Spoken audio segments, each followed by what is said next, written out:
So the Senate's back in session to finish up 2020. The American people are counting on us to finish strong. We need to reach agreement on federal government funding to avoid a lapse in basic programs and services. We need to finish the annual defense authorization to shore up the U.S. military's competitive advantage over our adversaries. And we need to continue processing well-qualified nominees for vacancies throughout the government, especially on the federal bench.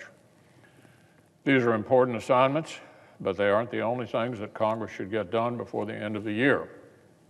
There's no reason, none, why we should not deliver another major pandemic relief package to help the American people through what seems poised to be the last chapters of this battle.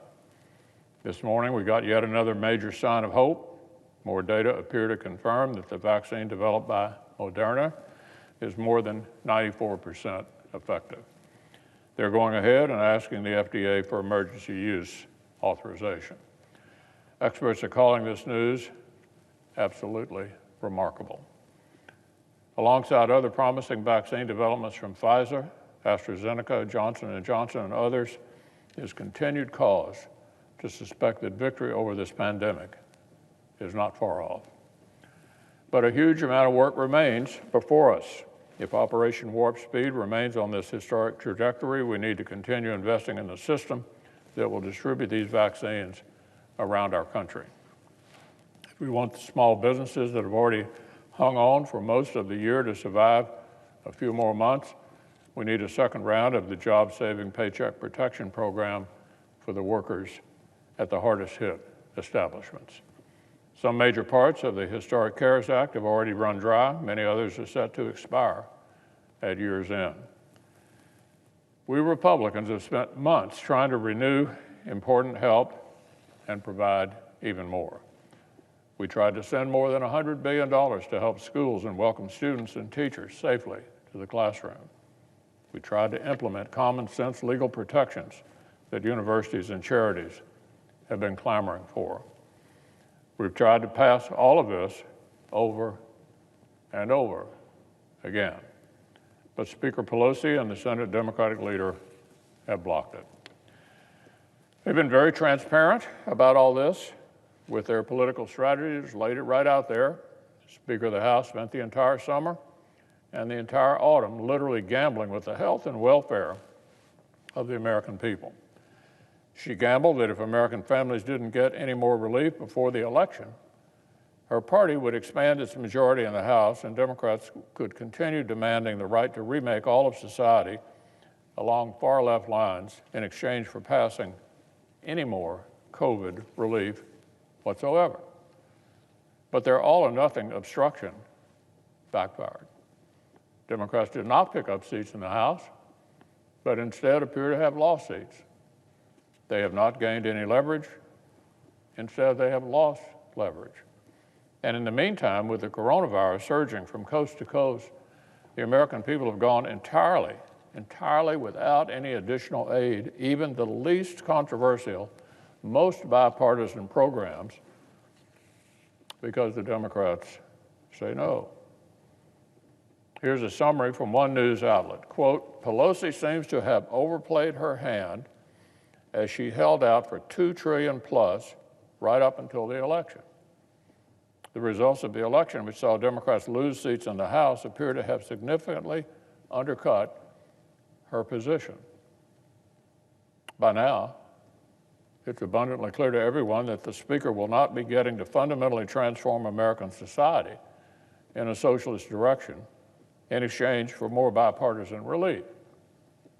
The hostage-taking was never going to work. Now, there's only one remaining question for the Speaker and the Democratic leader, just one question. One question, Mr. President. Will they finally let Congress pass hundreds of billions of dollars of relief on all the subjects where we agree? Where we agree. Or will they continue to insist that either they get their entire ideological wish list or the American people get nothing at all? Even their fellow Democrats are increasingly seeing this as not a terribly difficult question to answer. For example, over the weekend, Professor Austin Goolsbee, who chaired the Council of Economic Advisors under President Obama, called on Democrats to finally play ball. Quote, here's what he said. There are a lot of people really hurting. I hope Congress can agree on something soon. If they have to accept half a loaf, then they have to accept half a loaf. Speaker Pelosi's number two, the House Democratic Majority Leader, feels the same way. Quote, I just hope that we can get agreement. It may not be everything that everybody wants, but at least some significant relief to people. Our distinguished Senate colleague from Illinois, the Democratic whip, said the same thing. Quote, get something done that is significant. Do what we can achieve now. Now. Here's the headline from Newsweek. Democrats urge Pelosi to accept smaller stimulus package to ensure relief by the end of the year. Even the Speaker's own Democratic members are now openly campaigning for our Republican approach.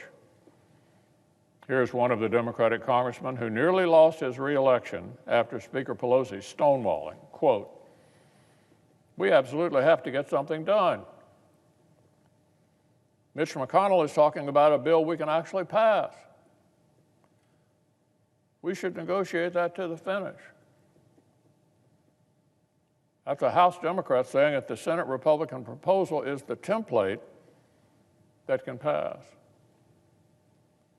Rank and file Democrats in both chambers are telling Speaker Pelosi and the Democratic leader to stop stonewalling and move forward with the approach Republicans have been urging for months. The American people need more help, and they need it right now. Right now. Democratic leaders have already burned through 3 months. 3 months. And they didn't even get the political results that their cynical strategy was supposed to deliver. So, Mr. President, let's hope our colleagues at the top of the Democratic Party can finally hear their own members and stop blocking the common sense, multi-hundred billion dollar measures that Republicans have been ready to deliver for months.